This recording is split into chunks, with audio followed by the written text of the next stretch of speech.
Play the game.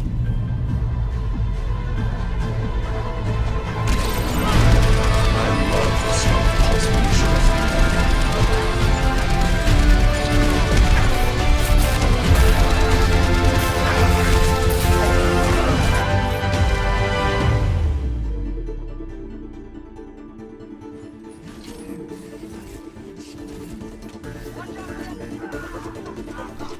If you know anything about this game or you've seen any video about it, there's one word that comes up all the time: fun. What's going on, guys? Boomonsoon here, and welcome to my Overwatch review. Now, I used to do reviews on my channel. I've done a few before. They were fun to do and I still really enjoy doing them, which is why I'm doing this one now. It's not the same as I used to do them, but it's pretty much the same in terms of the grading system and the way I'll talk about it. But obviously it's not in front of a camera like I used to do, and it won't be as long. Now, without attempting to waste time, I'll get straight into the review, and the first thing I want to talk about are two things that have come up a lot. The first thing is the fact that many people are saying this is basically a Team Fortress 2 copy, and that the game actually costs too much for what it is. To address the first point of, is this game a TF2 copy? I don't think it is. I think this game is this whole different bag of potatoes. This thing is entirely different from TF2, but I can some way see what people are saying when they, say, oh, it's basically TF2, done by Blizzard. But the main argument I provide is, sure, both games have basic game modes, characters with different abilities and weapons, but I'd say mainly the difference between Overwatch and Team Fortress 2 is, in Team Fortress 2, every character can hold their own. Sure, Sniper occasionally will suffer against certain ones, or Pyro won't have any range to him, but you can basically take on most of every character with a separate character. Sure, again, some characters work better against others, but it doesn't really matter who you pick. You probably can, if you're good enough, you can do well. However, in Overwatch, you really need to think about the character you're going to pick. Are they going to work for your playstyle? Can you utilize them to the best of their ability? Do you know how to do that? And what are the enemy choosing so that you end up picking and try and counter the enemy and trying to do as best as you can to actually get a win. That, I think, is the main difference in these two games. Again, I can kind of see where people say, oh, it's just the same game, done differently by a different company. Sure. Another point I'd bring up, though, is Blizzard games have such a different polish to them. Sure, Valve make great games, but in my opinion they make great games that are basic in format, and it's really the substance that is good. Blizzard has such amazing polish on every game they make, which is another thing that I think is sensational about this game, but I'll get onto that a little bit later. Now, the second point that's come up a lot when talking about Overwatch is that people are saying the game costs too much.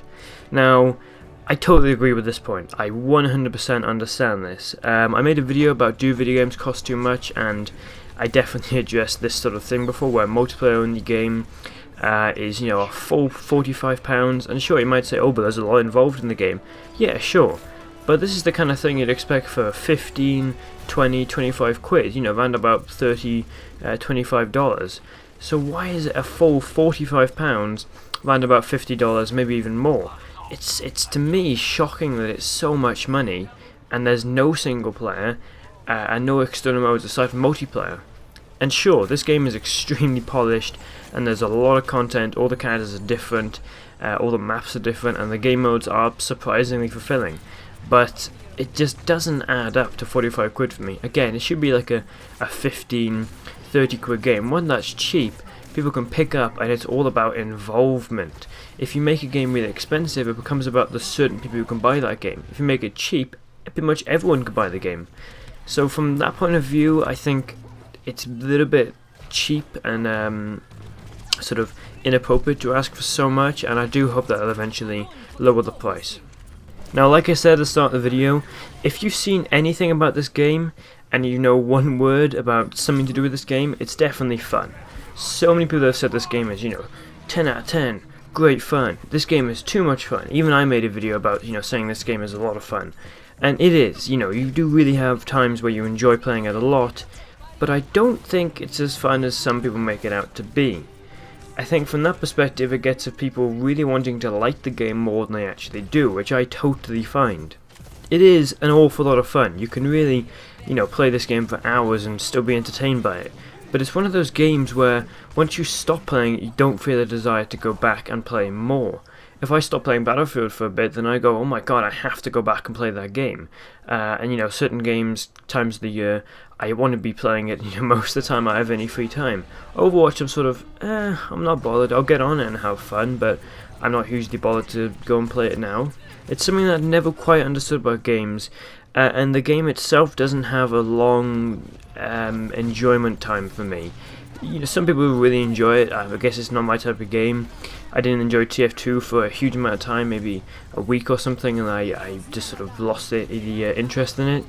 But it's something about games like this that don't keep me interested, but I definitely find as well that's not just the case for me.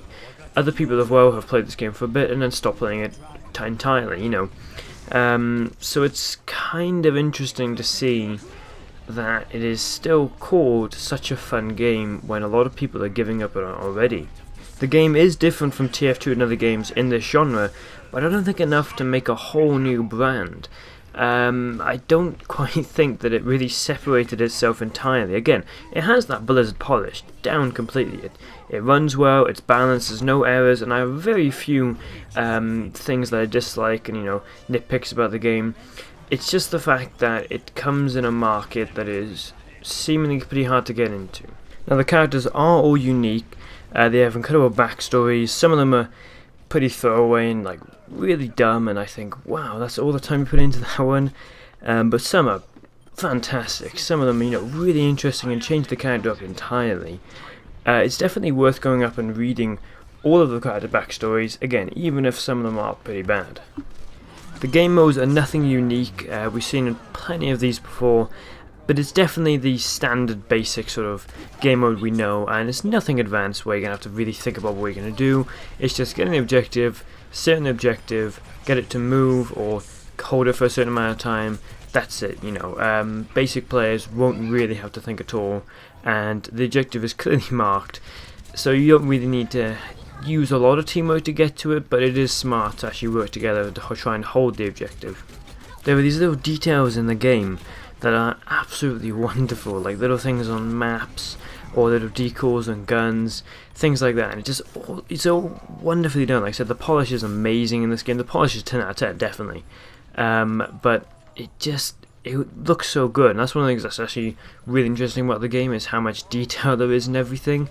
Even though, again, some of it is a little bit cheap and kind of could have done with a bit more thought, I think. The ultimate abilities and skills of each of the operators are great. You can use them to your own advantage, and you can find out which ones you work best with and which ones you don't work with at all. That definitely happens a lot, where I find certain operators or certain characters I do really well with, and other ones I do absolutely terrible with.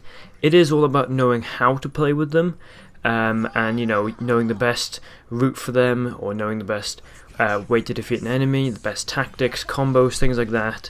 It's not just a simple point and shoot type of game. You really need to think about how you can defeat the enemy and the best way in which to do it. And like I said, certain characters are counters to other characters. So if you're getting defeated by one guy who's dominating the whole game, there is going to be a counter to his character, which you probably want to pick and then go play as them and try and take him out. The bonus things like loot crates and that, even though I still disagree with microtransactions, they are kind of cool, even though some of the skins are awesome and you really want to get them. Some of them are really bad and you just wonder why bother put a skin in, or you think, hang on, this doesn't actually look any good on the character, and I prefer the standard one, honestly. So from that point, it's a bit of a, some of them are pointless, there's no real reason to go after them, and other ones are, yeah, I really want to get it. Again, I preferred if it wasn't microtransactions, but you need to make money somehow, and I guess the game didn't cost enough already. Now there are a few issues I want to talk about, nothing major. I mean, again, the game is extremely polished, and there's nothing really that I picked apart that would have a major effect on the game. But the first thing is a weird one, but I feel that the respawn time is too long. You might be thinking, wait, the respawn time is too long? Yeah. When you get killed, you have to wait 10 seconds, then you can respawn. And maybe thinking, oh, it's just 10 seconds. The problem a lot of the time is you'll be in a good kill streak, you'll be thinking, oh, I want to get straight back in there. You have to wait 10 seconds, which feels like an eternity. Again, it's not really a problem, but also if you're carrying the team and you get killed because nobody else is supporting you, the amount of time it takes them to get back in the game, they could hold the whole point, lock down, and now control the game. So I kind of think it should be changed to maybe 5 seconds, or maybe even shortened so that if you're a tank and it's going to take you longer to get to the front, it should be 4 seconds or so. And if you're a lighter character, then it should just stay as 10 seconds. It's a weird gripe, but it really bugged me when I was playing, because I wanted to get straight back in the game, and I felt like the game was holding me back from really enjoying it. As I said, I hate the microtransactions. That goes without saying, and I can't wait for the day that a game doesn't include them. It seems like it'll be the main future of video games, which really sucks because it's something I could definitely do without. I barely spend any money on games when I can, and I don't want it to become a feature where you really have to spend money in order to get certain things. But again, this isn't too bad. This is a good example of microtransactions, but again, it could come up to the point where it's pretty much essential for the game. This is just maybe a nitpick of the game, but I always felt like I was paired against people who really knew what they were doing, or people who were talking all the time. And the problem I have with this is a completely unorganized team working against an organized team. So obviously the organized team is going to win all the time.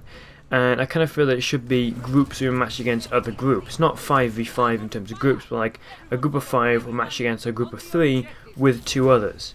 Because of the time, again, I just felt like I was getting melted by people within groups, or using the same clan tag, or even my teammates who would all be level 2, 3, 4, and the other team would be 50. I don't know if it's a weird skill-based matchmaking system, I guess it's just me complaining, but it's something I really found with this game more than any other game. Lastly, I want to talk about the few balancing issues. Bastion needs a damage per second decrease in turret mode.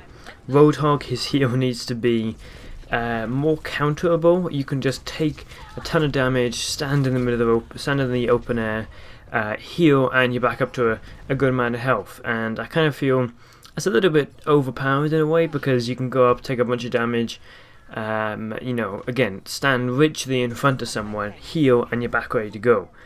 So it kind of should be changed. Also, Tracer's speed. Tracer is extremely hard to hit. I'm not an accuracy guy in the first place, but I really struggle to hit her. She is the #1 bane of my existence for this character, or for this game even. And then 1 or 2 other things involving maybe Reinhardt's shield, or even May, the time it takes to freeze someone. There's a few balance issues like that, but I'm not going to get into all of them in this video. So finally we are at the end, and I will give a score for this one, like I said, just to make it like the old reviews, even though it's not entirely the same.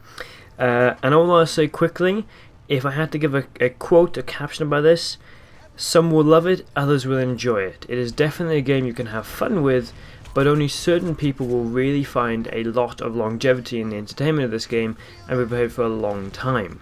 Now, I was really stuck on what to give this game in terms of a score, because I felt like it deserved like a 7.5, but at the same time I felt, no, it doesn't quite get the 7.5, and I really set it out as, if you consider a 6 is good and a 7 is excellent, I think honestly it's between that area of good and excellent, so obviously then it gets a 6.5. I totally understand if you think this is slightly low. It is just my opinion, of course, that's why it's my Overwatch review, but I just didn't enjoy this game as much as I wanted to, and I don't feel like there's enough in here to be A, first of all, worth as much money as it is, and to B, really keep you entertained. Again, it could just be the fact that I'm not a huge fan of these games, but I do feel 6.5 is a worthy score to give this game.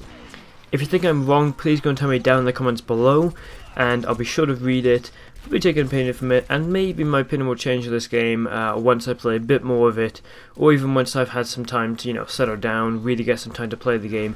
Maybe I'll actually like it more than I originally thought, in which case I might change the score, you know, maybe do it in a annotation on the video, but I seriously doubt that it will change from the 6.5, maybe up to a 7, but maybe not 6.5. Well, hopefully you did enjoy this video. Don't forget to like, share and subscribe. I will have Battlefield 1 videos coming out in a bit, not of gameplay. I'm hoping to see if I can speak to another YouTuber or to get some gameplay, because obviously I wasn't at the event, but I don't know if I'll be able to do that. But until then guys, Blue Monsoon, out.